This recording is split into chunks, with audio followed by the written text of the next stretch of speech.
Hindi po ako pabor na mag-boyfriend at girlfriend po si Cassie at Chloe. Hello, sa loob ng management, sila pa talaga.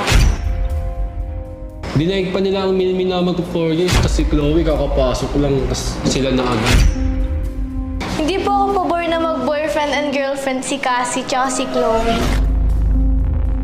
Ano yun, pumasok lang si Chloe para makipag-boyfriend-boyfriend dito? Eh, bawal yun. Andito sila para mag-work, ba't may pag-ganon? Para sa akin, hindi po ako pabor na maging magjowa si Cassie and Chloe dito sa loob ng Rancov Management.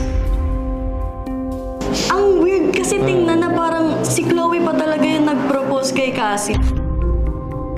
Sa sobrang tagal namin ni Mitch dito, 3 years, dinig pa tayo, di ba? Siyempre, hindi ako pabor sa pagiging mag-boyfriend at girlfriend ni Cassie at Chloe. Kaya kung ako sa'yo, girl, huwag kang masyadong magpaka